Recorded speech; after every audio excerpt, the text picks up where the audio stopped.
Gente, sexta-feira, 6 de dezembro, sextamos com o Fórum Mídias. E eu hoje, viu, Ivan e Antônio Melo, eu vou apenas cumprir uma promessa que eu fiz ontem a uma leitura, a uma internauta, que acho que é a Rita, que queria saber dos livros do Lúcio Flávio Pinto. Ontem eu falei aqui da questão da Lei Candir, né? Lei Candir, que foi uma lei muito importante, pouco conhecida, uma lei que, de certa forma, abriu o Brasil para se aprofundar, fazer um mergulho no neoliberalismo.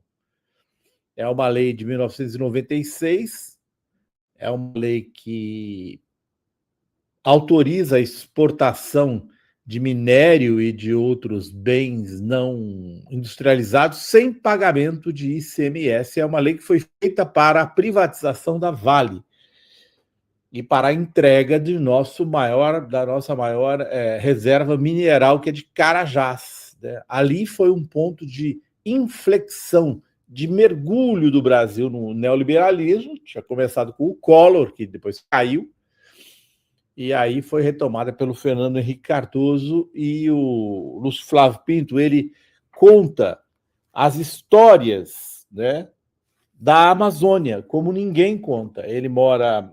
então, eu fiquei de mostrar os livros, né, de Belém. Então, eu estive em Belém, eu fiz uma entrevista com o Lúcio Flávio Pinto uma vez, para uma reportagem minha, mas eu queria mostrar que para a nossa leitura aqui, esse aqui é Grileiros e Juízes. Aqui ele mostra como que foi o processo de grilagem de terras no Pará. Essa aqui é sobre as hidrelétricas na Amazônia. Predestinação, fatalidade ou engodos hidrelétricas. Esse é um dos livros preferidos meus. Tucuruí, a barragem da ditadura. E aí ele mostra, por exemplo, o Lúcio Flávio Pinto, gente, é um jornalista, e ele mostra muito bem como é o processo de colonialismo interno no Brasil. Pô, um assunto pouco tratado, sabe, Ivan? Azenha, posso aproveitar que você falou, até fechei a câmera aqui para procurar, olha só o que eu tenho aqui do Lúcio Flávio Pinto, o famoso Jornal Pessoal, Oh, publicado meu pelo Deus. Lúcio Flávio Pinto, né, no Pará. Eu o entrevistei em 2014 e ele me enviou 2 exemplares, né, desse jornal histórico por correio. Eu tenho 2 aqui, sempre tem uma ilustração muito legal na frente, né? Esse aqui, ó, por exemplo, ele é de maio de 2014 e o outro é também de maio de 2014.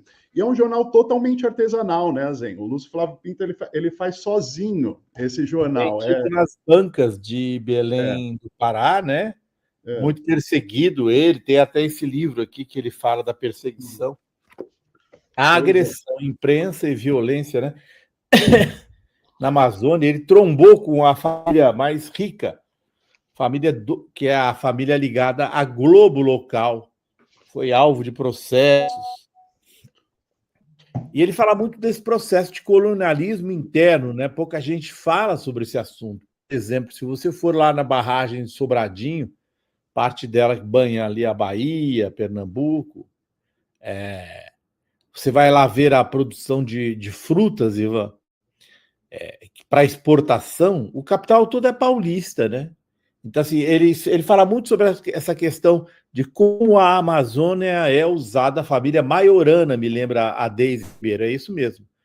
De como a Amazônia é um espaço do colonialismo interno, né? Ela não é governada para si própria, ela é um espaço do colonialismo interno. E eu gostei muito de Tucuruí, deste livro especificamente, que fala, né, que na ditadura, né, a argumentação para construir hidrelétricas na Amazônia muitas vezes é assim: olha, nós precisamos dar energia para os brasileiros. Faz todo sentido. Mas nesse caso específico, ela foi construída, o Shigeaki Ueki, um Nisei, era o ministro das energias no Brasil, e o Japão, naquela época, o Japão queria... não dava mais conta da produção de produtos minerais altamente eletrointensivos. Eu não sei se vocês sabem que a produção de alumínio é uma das operações industriais que mais consome energia. E os japoneses, então, Tucuruí foi feita, acima de tudo, para atender ao capital japonês para produzir alumínio aqui no Brasil. Então, assim, eu acho que a leitura do Lúcio Flávio Pinto é essencial porque demonstra a falta de soberania do Brasil, né? A falta de soberania do Brasil. A entrega de Carajás veio em seguida com a entrega parcial pelo Fernando Henrique Cardoso das reservas de petróleo do Brasil. Então, historicamente, o Brasil é um país que se encaixa bem no livro das veias abertas da América Latina. Tudo é produzido para ser exportado no Brasil, né? Uma das razões, inclusive, para a inflação que a gente enfrenta é que o agronegócio está interessado nos seus lucros acima de tudo. Mas eu acho essa uma leitura. Os livros dele são muito interessantes, que dão uma visão local muito bem informada sobre esse processo de colonização interna que acontece no Brasil. Eu recomendo muito. Eu tive muita dificuldade para encontrar os livros, mas acho que hoje, com os sebos eletrônicos, quem tiver interesse, coloque Lúcio Flávio Pinto na busca e vamos ver quais. Eu comprei pessoalmente esses todos. E depois da leitura dos livros dele, eu passei a ter uma outra visão completamente distinta da Amazônia. Essa questão da falta de soberania do Brasil me interessa muito pessoalmente, né? Que o Brasil, quando as pessoas falam, vai ser uma China, não vai ser uma China. Porque ontem mesmo, Serginho Amadeu, no 11h30, falando que o Brasil está entregando os dados de todos os seus usuários da internet. No Brasil não está construindo uma inteligência artificial soberana, por exemplo, né? É mais um exemplo de muitos.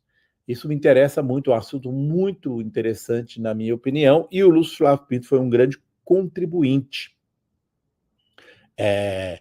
Para o meu entendimento, para mim, uma grande referência do jornalismo. Ivan. Isso aí, muito bom. Assim, não, sou um grande fã do Lúcio Flávio Pinto, inclusive nessa minha mudança para a Alemanha, eu trouxe comigo alguns livros e tudo mais, não muita coisa, né? Mas aí eu vi lá o jornal pessoal do Lúcio Flávio, eu falei, eu vou levar, porque isso aqui vai se tornar uma peça de colecionador daqui a um tempo, né? Porque é uma das experiências mais incríveis assim do jornalismo brasileiro, que é a produção de um jornal totalmente independente. Ele faz sozinho, praticamente, o Lúcio Flávio Pinto, um jornal que há anos é publicado quinzenalmente no Pará, né? E que motivou uma série de investigação contra fazendeiros, contra donos do poder local, né? Grande jornalista, muito boa lembrança. Bom, vamos lá. Hoje eu separei aqui este artigo publicado na Folha de São Paulo pela Deidre, né? Deidre. Como se pronuncia, Zenha? Você que morou nos Estados Unidos, o nome dela. Cada um pronuncia de um jeito. A Deidre Nansen McCloskey, né? Economista norte-americana, né? Que escreve na Folha desde 2022, professora da Universidade de Chicago. Segundo ela mesma, ela foi professora do Paulo Guedes, inclusive, né? Paulo Guedes, ex-ministro da Economia do ex-presidente Jair Bolsonaro. Bom, vejam que curioso este artigo e a maneira, inclusive, como a Folha de São Paulo divulga este artigo. O título está aí, né? A Gangue de Trump. E aí, essa é a linha fina, como a gente chama no jornalismo, que vem logo abaixo do título, é um trecho do artigo que a Folha de São Paulo pega para destacar logo abaixo do título, né? A Gangue de Trump é o título do artigo. Aí depois vem, volte, Jair, e coloque novamente um liberal no comando da economia, né? Pedindo a volta do ex-presidente Jair Bolsonaro. E aí, olhem só como o artigo foi destacado na página inicial da Folha de São Paulo, na home. Vocês podem ver aqui no meio, a Deidre. Volte, Jair, e coloque novamente um liberal na economia. Vamos lembrar, o título do artigo é esse aqui, A Gangue de Trump. Como que a Folha de São Paulo destacou na página inicial? Volte Jair. Né? Isso, o pessoal viu esse artigo ali destacado na página inicial da Folha e já começou uma repercussão muito forte nas redes sociais. Né? Olha só, a Folha de São Paulo tirando a máscara, apoiando o Jair Bolsonaro, e que, de certa maneira, corrobora um pouco com aquilo tudo que a gente vem falando nas últimas semanas. Né? A Folha de São Paulo cada vez mais bolsonarista, né? Passando pano para o Bolsonaro, entrevistando o ex-presidente, relativizando as investigações do ministro Alexandre de Moraes, a conduta do ministro Moraes na investigação do golpe, sobre o golpe de Estado no Brasil, né? Enfim, então eu queria destacar esse recorte feito pela Folha para destacar, né, o pedido da colunista pela volta do Jair Bolsonaro e do Paulo Guedes, né? E aí, sobre o artigo em si, o que ela fala? Ela critica o presidente eleito dos Estados Unidos, Donald Trump, porque, segundo ela, o Trump estaria cercado de idiotas, para finalmente chegar no Brasil e dizer, pelo menos o Bolsonaro escolheu para o seu czar da economia um excelente economista, um aluno meu na Universidade de Chicago naquela época, está se referindo aí ao Paulo Guedes, né?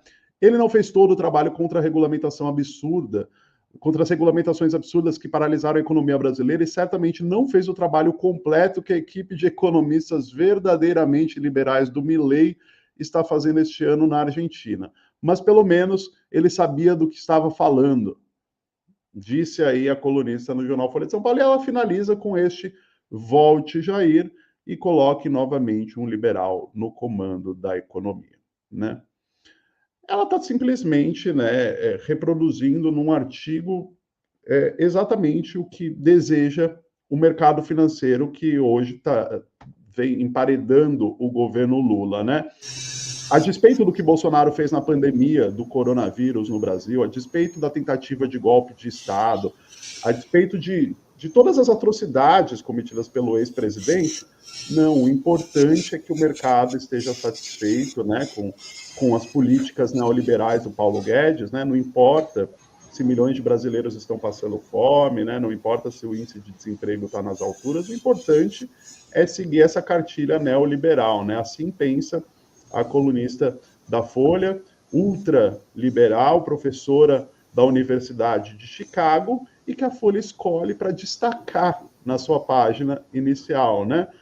Então, é assinado por uma colunista, e a Folha de São Paulo, no seu espaço de editoriais, diz que, né, só é a opinião dos colunistas, não é a opinião da Folha, mas nesse caso está ficando cada vez mais claro que essa é exatamente a opinião da Folha, né? Eles querem mais o retorno do Jair e sua tropa, né, na figura de Paulo Guedes. E para isso, publica artigo dessa professora de economia, entrevista o Jair Bolsonaro, né, relativiza a conduta do Alexandre de Moraes, né, tudo em nome da economia, né, mas a troco de quê?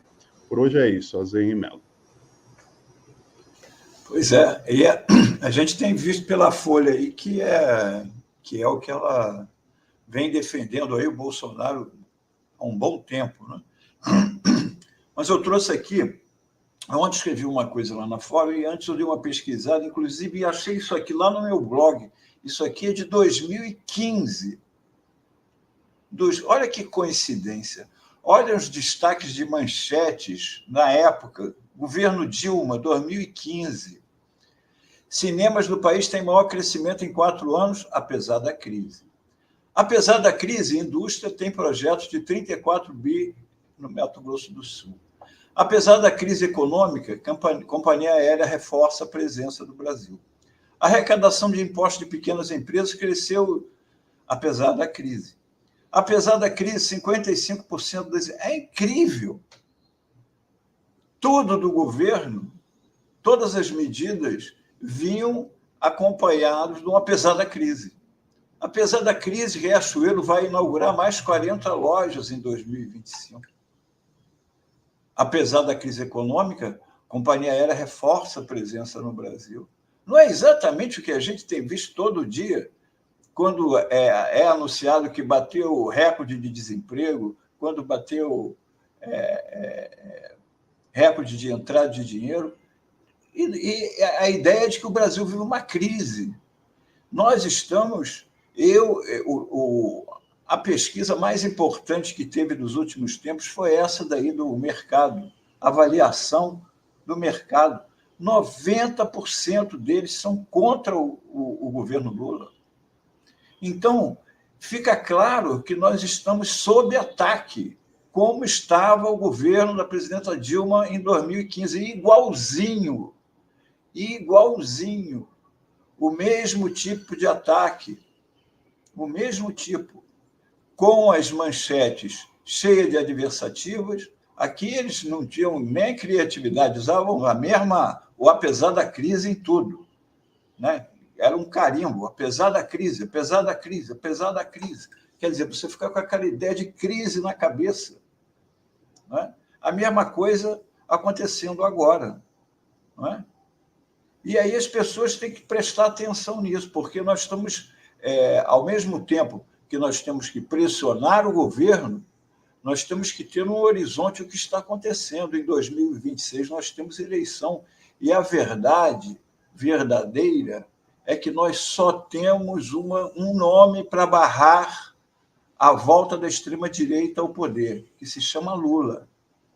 Essa é uma verdade contra a qual não adianta se debater. Não tem outro nome. Não tem outro nome. Então, nós temos que tomar muito cuidado, muito cuidado. Nós temos que ser críticos. Tem uma coisa que eu escrevi na época, lá em 2015, para a presidenta Dilma, quando ela botou o Levi lá, que eu chamava de Levi Mãos de Tesoura, né, que ele levou a taxa de juros, eu acho, para 14,5%, uma coisa assim. Nós já estamos encaminhando para lá. O Banco Central já vai subir de novo, pode subir até 1%. E a gente mete o cacete e tem que meter. Mas nós temos um horizonte. Nós temos um horizonte que a gente não pode perder. Tem a tática e tem a estratégia. Cuidado, porque se o mercado financeiro não quer o Lula, eles vão usar de todos os meios para tirar o Lula. No ano que vem temos o Trump lá nos Estados Unidos. Então a pressão vai ser maior ainda. A gente tem que ficar esperto. Inclusive, eu pedi para subir uma outra imagem, é porque eu quero falar rapidinho de uma outra coisa que está muito aqui, que é o Tarcísio, que, de repente, ele incentivava, era contra o uso de câmera, que era gastar dinheiro à toa. Gente, vamos lembrar, ele chamou para secretário de Segurança um cara que foi expulso da rota por excesso de letalidade. A polícia que mais matava de São Paulo tirou o cara de lá porque ele matava demais. E ele dizia isso com orgulho. Ele deu uma entrevista, que eu tenho até o áudio dela, aí tem outra coisa, se quiser eu trago aqui na segunda-feira, ele falando que uma pessoa que não mata em 5 anos de serviço policial, que não mata, não é um bom policial. Então, o cara que defende a política de matar mesmo. Então, agora o Tarcísio está começando a querer limpar, a coisa sujou para ele, ficou muita gente em cima, ele agora virou que, de repente, ele descobriu que as câmeras são uma boa coisa, de repente, como se fosse assim uma nave espacial que desceu o Tarcísio. Atenção às câmeras na polícia. Isso já está desde 2021. Ele é governador desde 2022. O incentivo dele a que os policiais abrissem mão de não ligassem lá a câmera, todos os índices mostram, a partir do governo Tarcísio, a letalidade policial aumentou em São Paulo em 2023 e 2024.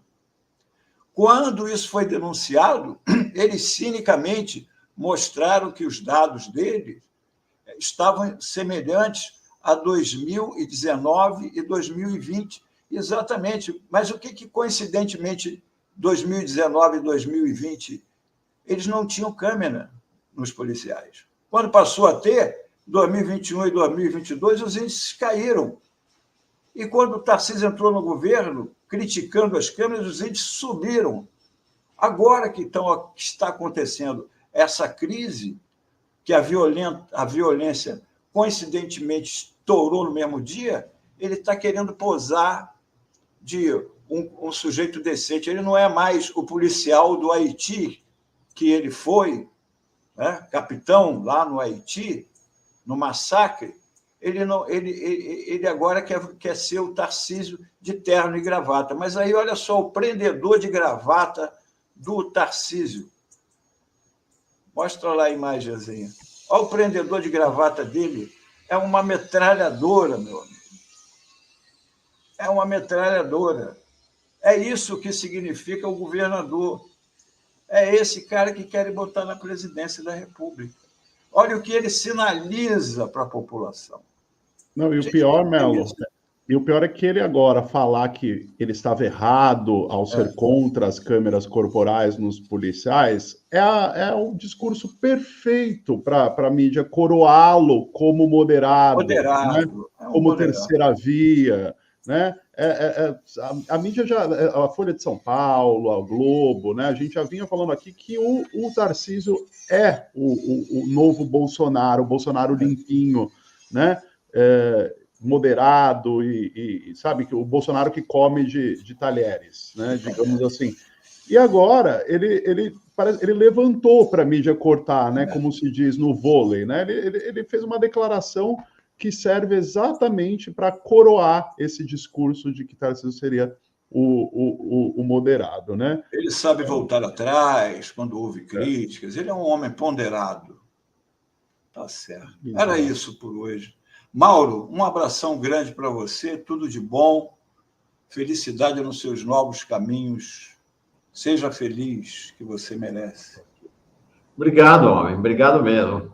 É isso, Mauro. Eu também queria agradecer aqui, aproveitar para me despedir e desejar tudo de melhor para você na nova jornada, nos seus novos projetos, enfim, agradecer esse tempo que a gente pôde compartilhar um pouquinho aqui no Fórum Café.